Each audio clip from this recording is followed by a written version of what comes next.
Shalom, saudara-saudaraku yang kekasih di dalam Tuhan Yesus. Kita jumpa lagi di dalam renungan harian saat ini, di mana kita berada di hari Jumat tanggal 30 Juli tahun 2021.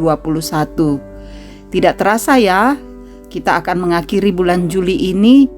Sehari lagi kita akan mengakhiri bulan Juli dan kita memasuki bulan Agustus. Ya, kita selalu percaya bahwa kasih sayang Tuhan akan tetap nyata bagi kita sekalian. Saat ini kita akan membaca dan merenungkan firman Tuhan. Namun sebelum kita membaca dan merenungkan firman-Nya, marilah kita satu di dalam doa. Mari berdoa. Ya Allah, ya Tuhan kami selalu datang kepadamu karena kami tahu bahwa kehidupan kami dalam tangan kuasa Tuhan. Terima kasih untuk penyertaan dan bimbingan-Mu yang selalu indah. Di saat ini kami akan membaca firman-Mu. Roh Kudus, tolonglah kami, biar firman yang kami baca dan renungkan ini akan mengambil bagian dalam hidup kami, dan kami selalu jadikan firman-Mu sebagai pelita dan suluh. Terangi hati dan pikiran kami, dan kami menyambut firman-Mu dengan penuh sukacita. Dalam nama Tuhan Yesus kami berdoa. Amin. Saudara, Injil Matius pasal 16 ayat 5 sampai ayat yang ke-12 kita akan baca dan renungkan di kesempatan yang indah ini. Matius 16 tentang ragi orang Farisi dan Saduki. Pada waktu murid-murid Yesus menyeberang danau, mereka lupa membawa roti. Yesus berkata kepada mereka, "Berjaga-jagalah dan waspadalah terhadap ragi orang Farisi dan Saduki." Maka mereka berpikir-pikir, dan seorang berkata kepada yang lain, "Itu dikatakannya karena kita tidak membawa roti." Dan ketika Yesus mengetahui apa yang mereka perbincangkan, Ia berkata, "Mengapa kamu memperbincangkan soal tidak ada roti? Hai orang-orang yang kurang percaya, belum juga kamu mengerti? Tidak kamu ingat lagi akan 5 roti untuk 5.000 orang itu, dan berapa bakul roti kamu kumpulkan kemudian? Ataupun akan 7 roti untuk 4.000 orang itu, dan berapa bakul kamu kumpulkan kemudian? Bagaimana mungkin kamu tidak mengerti bahwa bukan roti yang kumaksudkan? Aku berkata kepadamu, waspadalah terhadap ragi orang Farisi dan Saduki."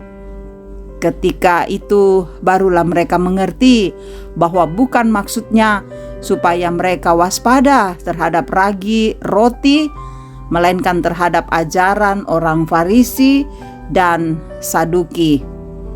Saudara, demikian firman Tuhan yang boleh kita dengarkan di kesempatan yang indah ini. Haleluya, amin. Tema kita saat ini adalah waspadalah. Kanandaiko kalemu. Sahabat-sahabat Kristus yang kekasih, dewasa ini banyak hal yang perlu diwaspadai agar tidak terjadi beragam bentuk penyimpangan dalam menjalani hidup. Bukan hanya soal COVID, bukan hanya soal narkoba, tetapi juga menyangkut ajaran-ajaran ataupun ajakan-ajakan yang ditawarkan oleh seseorang ataupun sekelompok orang melalui berbagai media dan cara. Sahabat-sahabat Kristus, Tuhan Yesus dalam perjalanan pelayanan bersama murid-muridnya, kerap kali Tuhan Yesus dihadang oleh orang-orang Farisi dan orang-orang Saduki yang sangat suka mencari-cari kesalahan Yesus. Mereka, saudara-saudara, selalu dengan sengaja mencoba menjebak Yesus dengan beragam pertanyaan dan permintaan. Kondisi seperti itu membuat Yesus perlu mengingatkan murid-muridnya mewaspadai sepak terjang dan pengajaran orang-orang Farisi dan Saduki yang dapat saja membingungkan dan menyesatkan murid-muridnya. Apalagi dalam pandangan Yesus, murid-muridnya kerap diliputi keraguan-raguan dalam merespon tindakan dan pengajarannya. Hal itu, saudara, nampak jelas ketika ternyata salah memahami perkataan Yesus tentang ragi orang Saduki dan orang Farisi.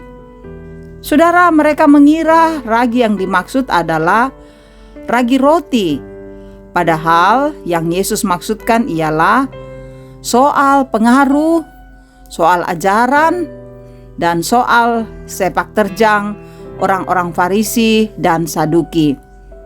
Sahabat Kristus, kita pun perlu menyikapi dengan segala kewaspadaan munculnya ajaran, tawaran yang dapat memengaruhi kita untuk tersesat.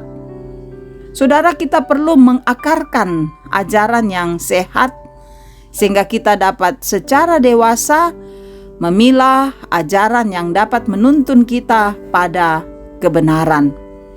Selain itu, sahabat-sahabat Kristus, kita pun perlu waspada terhadap berbagai penggunaan media IT yang justru menimbulkan kesenjangan dalam kehidupan kita. Dan karena itu, melalui firman ini kita diajak untuk waspadalah. Ada banyak tawaran, ada banyak yang memengaruhi kehidupan kita, yang kadang menjauhkan kita dari Kristus, yang menyesatkan kita untuk meninggalkan Tuhan. Waspadalah, waspadalah. Tetaplah dalam Kristus agar kita mengenal ajarannya dengan baik dan benar, dan kita terus memuliakan Dia. Amin. Mari berdoa. Tuhan, kami ingin selalu bersama dengan Engkau, agar Engkau memberikan petunjuk yang baik di dalam kami menjalani hidup ini, sehingga kami tidak larut dalam ajaran yang sesat, ajaran yang membuat kami meninggalkan Engkau. Tetapi biarlah kami berpegang teguh pada kebenaran firman-Mu, dan kami kokoh kuat menjalani kehidupan ini. Terima kasih Tuhan. Bapa, kami mohon Engkau memberkati seluruh kehidupan kami. Kami pribadi, keluarga kami, jemaat-Mu. Engkau kiranya terus mengasihi kami, agar kami kuat dan kokoh menjalani hidup ini menghadapi masa pandemi. Anak-anak kami dalam belajar secara online, Tuhan beri kesabaran. Kiranya mereka memperoleh ilmu yang baik untuk masa depan mereka. Demikian juga pertumbuhan mereka, Tuhan berkati. Pekerjaan jemaat-Mu, pekerjaan kami semua, Tuhan berkati. Berikan damai sejahtera, ketenangan, kekuatan menghadapi hidup ini. Saudara-saudara kami yang sakit, Tuhan hadir sembuhkan mereka. Yang terpapar karena COVID, Tuhan juga beri semangat agar mereka kuat menghadapi. Dan juga yang isoman di rumah, Tuhan juga beri kesabaran dan ketenangan. Engkau mengasihi Tuhan. Untuk yang berduka, biarlah Tuhan hiburkan dan hiburkan. Engkau mengasihi untuk setiap masalah kami, agar kami dapat menemukan jalan keluar karena Kristus bersama dengan kami. Mengasihi para pelayan-Mu, majelis pengurus OIG, unit kerja di jemaat, untuk melayani dengan penuh sukacita, sehingga jemaat bertumbuh dalam iman yang kokoh. Mengasihi bangsa kami, khususnya pemerintah kami, untuk memerintah dengan bijaksana, untuk meningkatkan perekonomian kami, untuk memutuskan mata rantai penyebaran COVID, dan untuk terus memberi pelayanan yang baik, sehingga saudara-saudara kami yang terpapar dapat ditolong dan memperoleh pelayanan yang indah. Dan juga Engkau memampukan Tuhan pemerintah kami untuk terus mengasihi bangsa kami, mengasihi saudara-saudara kami, sehingga kami semua boleh hidup dalam keadaan tenang dengan segala pelayanan dari pemerintah kami. Ya Bapa, teruslah Engkau membimbing kami, teruslah Engkau hadir, agar kami hidup dengan damai-Mu dan selalu bersyukur hanya kepada-Mu. Ini doa kami, ampuni dosa kami, dalam nama Tuhan Yesus kami berdoa. Amin. Terima kasih saudara-saudara boleh mendengarkan renungan harian ini. Kiranya firman ini menjadi kekuatan dan berkat bagi saudara-saudara dimanapun saudara-saudara berada. Tetaplah kuat dan teguh menjalani hidup ini, tetap semangat, dan yakinlah Kristus akan menopang kita menghadapi kehidupan ini. Haleluya, salam sehat.